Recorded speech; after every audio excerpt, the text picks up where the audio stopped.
الحمد لله نحمده ونستعينه ونستغفره ونؤمن به ونتوكل عليه ونعوذ بالله من شرور أنفسنا ومن سيئات أعمالنا من يهده الله فلا مضل له ومن يضلل فلا هادي له وأشهد أن لا إله إلا الله وحده لا شريك له وأشهد أن سيدنا ومولانا محمدا عبده ورسوله أما بعد فأعوذ بالله من الشيطان الرجيم بسم الله الرحمن الرحيم قل هو الله أحد الله الصمد لم يلد ولم يولد ولم يكن له كفوا أحد صدق الله مولانا العظيم۔ میرے محترم دوستوں اور بزرگوں، اللہ جل شانہ نے قرآن پاک میں اپنا تعارف جو کروایا ہے،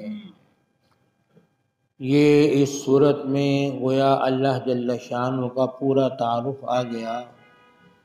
اور ایک مسلمان کا جو عقیدہ ہونا چاہیے اللہ کے بارے میں صورت نے ہمیں بتلا دیا۔ اس لیے اس صورت کے بارے میں جس طرح عرض کیا گیا تھا کہ صحابہ کو بڑی محبت تھی، اور اس صورت کو وہ بڑی محبت اور شوق سے پڑھتے تھے۔ اور عمر رضی اللہ تعالیٰ عنہ کے بارے میں آتا ہے کہ اللہ کے رسول نے ایک دفعہ ارشاد فرمایا کہ لوگوں، جو 10 مرتبہ سورہ اخلاص پڑھے گا اللہ جنت میں اس کا ایک محل بنا دیں گے۔ اس پر حضرت عمر رضی اللہ تعالیٰ نے ارشاد فرمایا تھا، یا رسول اللہ، ہم پھر بہت سے محل تیار کر سکتے ہیں۔ فرمایا اللہ کے خزانوں میں کوئی کمی نہیں ہے، تم جتنا بھی چاہو محل تیار کر سکتے ہو۔ یہ صورت ایسی ہے کہ ہر مسلمان کو الحمدللہ یاد ہوتی ہے۔ بہت کمزور سے کمزور مسلمان بھی ہو تو اس صورت کو الحمدللہ اس کو پڑھتا ہے نماز میں۔ بعض مسلمان تو ایسے کمزور ہوتے ہیں بیچاروں کو 2 ہی صورتیں قرآن کی آتی ہیں، انا اعطیناک الکوثر اور قل هو اللہ احد۔ بھئی یہ 2 ہی صورتیں یاد ہوتی ہیں، باقی صورتیں یاد ہوتی نہیں۔ ورنہ میرے دوستو اتنا قرآن پاک کم از کم یاد کر لینا جس سے ہم اپنی نمازوں میں قرآن پاک کی صورتوں کو پڑھ سکیں، یہ ہم سب پر ضروری ہے۔ اس لیے بعض علماء کہتے ہیں کم از کم علم تری کیف سے لے کر آخر قرآن تک، یعنی سورہ ناس تک، یہ صورتیں ایک مسلمان کو یاد ہونی چاہیے، اور ایک مسلمان کو یاد کر کے اپنی نمازوں میں ان صورتوں کا اہتمام کرنا چاہیے۔ باقی کسی کو اس سے زیادہ یاد ہو جائے انشاءاللہ اللہ جل شانہ اس پر اپنا اور مزید فضل فرما دیں گے۔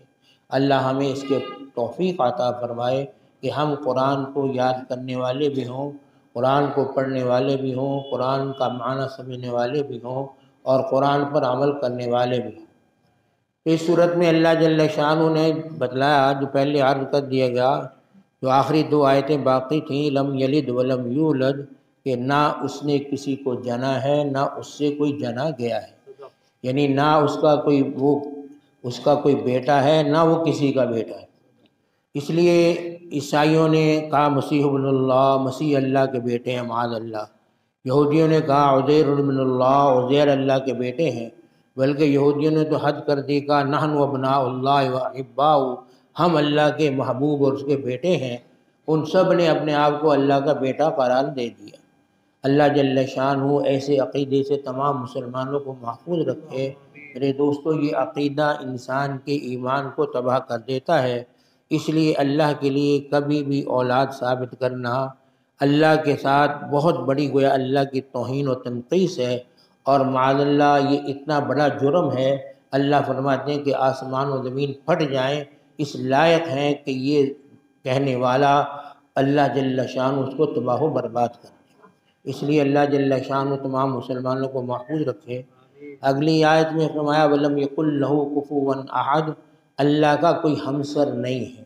اللہ کے کوئی برابر نہیں ہے، اللہ وراء الورا ہیں، اس کی طاقت اور شان کا میرے دوستوں نہ کوئی اندازہ کیا جا سکتا ہے اور نہ ہی کوئی اندازہ کر سکتا ہے، یہاں تک کہ اللہ کے نبی نے خود فرما دیا کہ اللہ ہم آپ کی تعریف کا حق ادا نہیں کر سکتے۔ اس لیے اللہ کی تعریفیں اتنی ہیں کہ خود فرمایا کہ اللہ کے کلمات اتنے ہیں کہ سمندر سیاہی بن جائیں، ساری دنیا کے درخت قلم بن جائیں اور وہ اللہ کے حمد و تعریف لکھنا شروع کر دیں، اللہ کے کلمات کو شروع کر دیں تو یہ سب خشک ہو جائیں، لیکن اللہ کی تعریفیں ختم نہیں ہو سکتی۔ اللہ کے میرے دوستو کلمات ختم نہیں ہو سکتے، اللہ بڑی طاقت والی۔ لیکن دنیا میں ہوتا یہی رہا کہ اللہ کو معاذ اللہ لوگوں نے اتنا نیچے گرا دیا کہ یہاں تک کہ معاذ اللہ کی بیٹیاں ثابت کرنا شروع کر دی، فرشتوں کو کہا کہ یہ اللہ کی بیٹیاں ہیں۔ اللہ نے اس پر فرمایا استغفر بناتی ولکم البنون، تو تمہارے لیے بیٹے ہوں اور اللہ کے لیے بیٹی ہوں، تمہیں شرم نہیں آتی؟ تم اپنے لیے بیٹیوں کو پسند نہیں کرتے، اللہ کو اتنا گرا دیتے ہو کہ اس کے لیے بیٹیاں ثابت کرتے ہو اور اپنے لیے بیٹے ثابت کرتے ہو، تمہیں اس سے حیا آنی چاہیے۔ یعنی اللہ کے لیے اولاد ثابت کرنی تو کم از کم اتنا تو اللہ کا احترام کرتے کہ اس کے لیے اولاد اعلیٰ ثابت کرتے، ہوتا وہ بھی شرک، لیکن اللہ کی شان کے مطابق تم یہ سمجھتے کہ واقعی انہوں نے یہ اللہ کی بڑی شان بیان کی ہے، لیکن تم نے اللہ کو اتنا معاذ اللہ گرا رکھا ہے کہ اس کو سمجھتے ہو کہ معاذ اللہ بیٹیاں اسی کی ہیں اور بیٹے ہمارے لیے ہوں۔ تو یہ اتنا انسان جب گرتا ہے تو اللہ معاف فرمائے اتنا گرتا ہے کہ اللہ جل شانہ کو بہت گرا دیتا ہے۔ اس لیے اللہ جل شانہ نے فرمایا کہ کفواً احد، اس کے کوئی بھی برابر ہمسر نہیں۔ دوسری جگہ قرآن پاک میں اللہ جل شانہ نے فرمایا لیس کمثلہ شیء، لوگوں اس جیسا کوئی نہیں۔ اس لیے علماء نے یہ عقیدہ لکھا ہے کہ قرآن پاک میں کہیں اللہ کا ہاتھ آیا، کہیں ذکر آیا اللہ کی پنڈلی کا ذکر آیا، کہیں وجہ اللہ کی وجہ کا ذکر آیا، تو علماء فرماتے ہیں یہ عقیدہ ہر مسلمان کو رکھنا چاہیے کہ اللہ ہمارے جیسے ہاتھ سے پاک ہے،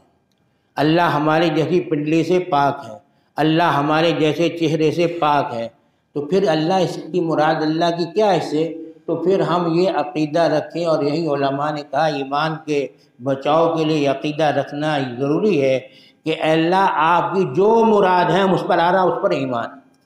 گویا آپ کا ہاتھ ہے ہماری طرح ہم نہیں مانتے، کیونکہ آپ نے خود کہہ دیا کہ لیس کمثلہ شیء، قرآن پاک میں کہا ید اللہ فوق ایدیہم، اللہ کا ہاتھ ان کے اوپر ہے۔ اب کوئی معاذ اللہ کا ہاتھ اپنی طرح ثابت کرنے لگے کہ اللہ کا ہاتھ ہماری طرح ہے، تو میرے دوستو یہ اللہ کی توہین ہے، کیونکہ اللہ نے فرما دیا لیس کمثلہ شیء، اس جیسی کوئی چیز نہیں ہے،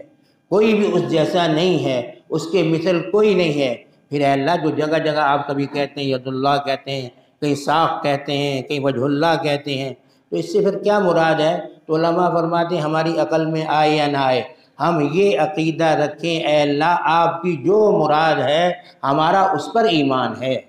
ہم اس کو مانتے ہیں، باقی ہے کیا وہ ہم نہیں جانتے، ہمارے علم میں نہیں ہے کہ اللہ کا ہاتھ کیا ہے، کس طرح ہے، کیسا ہے، ہم اس کو نہیں جانتے، لیکن ہم ایمان یہ رکھتے ہیں کہ اللہ کی جو مراد ہے اے اللہ ہمارا اس پر ایمان ہے۔ تو یہ ایمان اور عقیدہ رکھنا ہر مسلمان کے لیے ضروری ہے کہ اللہ جیسا کوئی نہیں۔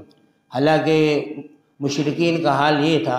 معاذ اللہ جو ان کی کھیتیاں اگتی تھیں، اللہ جل شانہ فرماتے ہیں اس میں مشرک جو نا اللہ کو مانتے تھے، یہ نہیں کہ مشرک اللہ کو نہیں مانتے تھے، لیکن وہ کہتے تھے یہ اللہ بڑا ہے، اس بڑے تک ہم پہنچ نہیں سکتے، اس لیے یہ معبود چھوٹے ہم نے بنا رکھے ہیں، ان کے ذریعے ہم اللہ تک پہنچتے ہیں۔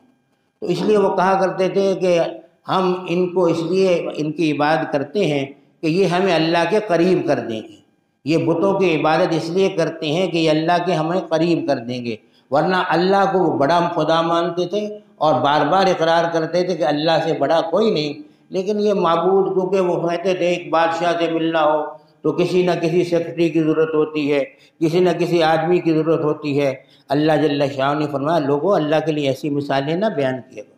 اللہ وراء الورا ہے، اس کے لیے ایسی مثال بیان کرنا بھی گناہ ہے۔ اس لیے اللہ جل شاہ تو ایک وقت میں پوری دنیا کی سنتے ہیں، اس لیے اللہ کے لیے ایسی چیزیں ایسی مثالیں بیان کرنا یہ میرے دوستو اللہ کے ساتھ شرک ہے۔ اس لیے ایسی مثالیں سے بیان کرنے کی بھی اجازت نہیں ہے کہ جو معاذ اللہ دنیا کے بادشاہوں کی طرح ہم اللہ کو قرار دے دیں۔ وہ کیا کرتے تھے مشرکین مکہ، جب ان کا پھل آتا تو پھل جو ہے کہتے تھے یہ اللہ کا حصہ ہے، پہلے اللہ کا حصہ نکالتے اور پھر کہتے یہ ہمارے بتوں کا حصہ ہے۔ اللہ جل شانہ فرماتے ہیں جو اللہ کا حصہ ہوتا تھا نا اس میں سے تو بتوں کے حصے میں چلا جائے تو نکالتے نہیں تھے، کہتے اللہ بڑے ہیں اس لیے اللہ کے حصے میں سے نہ نکال، ان بتوں کے حصے سے نکال لیں گے تو اللہ میں کوئی فرق نہیں پڑتا، اللہ کی شان بڑی ہے۔ لیکن اگر اللہ کا بتوں کا حصہ اللہ کے حصے میں آ جاتا تو اللہ فرماتے ہیں تو اس کو نکال لیتے اور نکال کر کہتے کہ یہ تو خطرناک لوگ ہیں، یہ بت جو ہے ہمیں تباہ و برباد کر دیں گے، اس لیے ان کا حصہ اللہ کو نہ جائے۔ اللہ نے قرآن پاک نے فرمایا کتنا برا فیصلہ کرتے ہو، یعنی اللہ کا حصہ بتوں کو دینے کو تیار ہو لیکن بتوں کا حصہ اللہ کو دینے کو تیار نہیں ہو، یعنی اللہ کو اتنا گرا رکھا ہے۔ اس لیے اللہ جل شان نے فرما دیا وَلَمْ يَكُنْ لَهُ كُفُوًا أَحَدٌ، لوگوں کوئی اس کے برابر نہیں، وہ سب سے وراء الورا ہے۔ اس لیے اللہ معاف فرمائے یہودیوں نے تو یہاں تک اللہ کو گرایا، معاذ اللہ کہتے ہیں یہودیوں کی کتابوں میں لکھا ہے کہ ایک دفعہ اللہ کی اور یعقوب علیہ السلام کی کشتی ہوئی، معاذ اللہ، یعنی اللہ کی کشتی یعقوب علیہ السلام سے کرانے کو، یعقوب علیہ السلام کے جد امجد تھے یہودیوں کے، ہمارے بھی جد امجد ہیں اس معنی میں کہ اسماعیل کے بھی والد انہی کا سلسلہ نسب وہاں بھی ملتا ہے اور اسحاق کا سلسلہ نسب بھی انہی سے ملتا ہے، تو دونوں ہی حضرت یعقوب کی اولاد ہیں، لیکن وہ اپنے کو معاذ اللہ یعقوب علیہ السلام کی اولاد ثابت کر کر یعقوب علیہ السلام کو اتنا بڑھاتے، کہتے کہ معاذ اللہ یعقوب علیہ السلام کی اور اللہ کی کشتی ہوئی، یعقوب علیہ السلام نے اللہ کو گرا دیا، معاذ اللہ معاذ اللہ، یعنی اتنا گراتے ہیں اللہ کو، اتنی اللہ کی توہین کرتے ہیں۔ ایسی توہین میرے دوستو کبھی بھی کسی مسلمان کے لائق نہیں ہے کہ اللہ کی ایسی توہین کرے۔ اور اللہ کے نبی نے خود فرمایا کہ تم یہود کے نقش قدم پر چلو گے، اگر ان میں کسی نے اپنی ماں سے زنا کیا ہوگا تم بھی اپنی ماں سے زنا کرو گے۔ تو فرمایا کہ یہود کے نقش قدم پر چلتے ہوئے آج کا مسلمان اللہ معاف فرمائے ایسی باتیں کہتا ہے اللہ کے بارے میں جو بالکل یہودیوں کے نقش قدم پر چلتا ہے، یعنی معاذ اللہ کیا کہتا ہے، بعض ایسے کچے عقیدے کے مسلمان ہیں کہتے ہیں وہ اپنے آپ کو مسلمان ہیں، لیکن وہ کہتے ہیں جی شیخ عبد القادر جیلانی رحمۃ اللہ علیہ جو ہیں ان کو کہتے ہیں دستگیر ہیں، دست میں نے ہاتھ پکڑنے والا، دستگیر کے میں نے ہاتھ پکڑنے والا۔ اب بعض سے پوچھا جاتا ہے بھی دستگیر کیوں کہتے ہو تم شیخ عبد القادر جیلانی رحمۃ اللہ علیہ کو؟ کہتے ہیں اللہ اور حضرت شیخ عبد القادر جیلانی سیر کے لیے جا رہے تھے، ایک گڑھا آ گیا، اللہ اس میں گرنے لگے تو حضرت شیخ عبد القادر نے اللہ کا ہاتھ پکڑ لیا، معاذ اللہ اللہ کو گرنے نہیں دیا، اللہ کا ہاتھ پکڑ لیا، اس لیے ان کو دستگیر کہتے ہیں کہ ہاتھ پکڑنے والا۔ معاذ اللہ میرے دوستو اللہ کو یعنی مسلمانوں نے بھی اتنا عقیدہ کمزور کر رکھا ہے کہ بعض مسلمانوں کی تو ایسی نعتیں ہیں جن نعتوں میں اللہ کو معاذ اللہ معمولی درجہ دیا ہوا ہے اور بزرگوں کو اور اولیاء اللہ کو اللہ سے بھی بڑھایا ہوا ہے۔ ایسی میرے دوستو اللہ کی توہین اللہ کو پسند نہیں ہے، اس لیے اللہ جل شان نے اپنا تعارف کرواتے ہوئے میں فرما دیا لوگوں یہ بات یاد رکھو وَلَمْ يَكُنْ لَهُ كُفُوًا أَحَدٌ، اس کے برابر دنیا میں کوئی بھی نہیں، وہ سب سے بڑی طاقت والے ہیں، وہ سب سے بڑے ہیں، وہ جو چاہیں کر سکتے ہیں، ان کے مقابلے میں کوئی کچھ نہیں کر سکتا۔ اس لیے ایک مسلمان کا عقیدہ میرے دوستو اللہ کے بارے میں یہی ہونا چاہیے کہ اللہ ہمارے خالق و مالک ہیں، اللہ ہمارے معبود ہیں، ہم ان کے عابد ہیں، ہم اللہ کے علاوہ کسی کے سامنے نہ جھکیں گے، نہ کسی سے فریاد کریں گے، نہ کسی سے مدد مانگیں گے، ہماری مدد اللہ سے ہوگی، اللہ کے علاوہ کسی سے ہماری مدد نہیں ہوگی۔ اس لیے قرآن پاک میں اللہ نے صاف فرما دیا ایاک نعبد و ایاک نستعین، اے اللہ ہم تیری ہی عبادت کرتے ہیں اور تجھ ہی سے مدد مانگتے ہیں، تیرے علاوہ کسی سے مدد نہیں مانگتے۔ اس لیے یہ عقیدہ میرے دوستو ہمارا اگر ہوگا تو انشاءاللہ قیامت کے دن نجات مل جائے گی۔ ورنہ جو آج کے مسلمان کمزور عقیدے والے مسلمان ہیں، اللہ ان سب پر رحم فرمائے، اللہ کے بارے میں اتنی کمزور باتیں کرتے ہیں اور اللہ جل شانہ کے بارے میں ایسی باتیں کہتے ہیں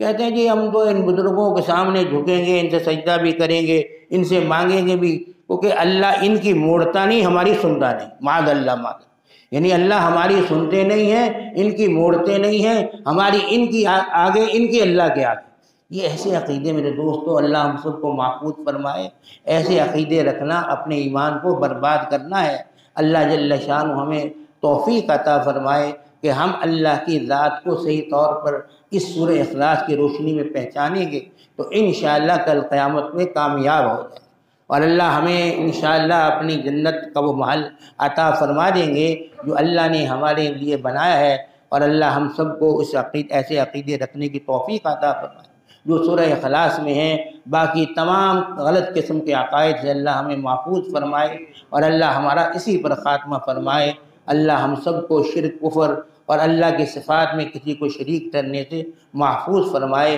اللہ ہم سب کا خاتمہ ایمان پر پائے۔ وآخر دعوانا ان الحمد للہ رب العالمین۔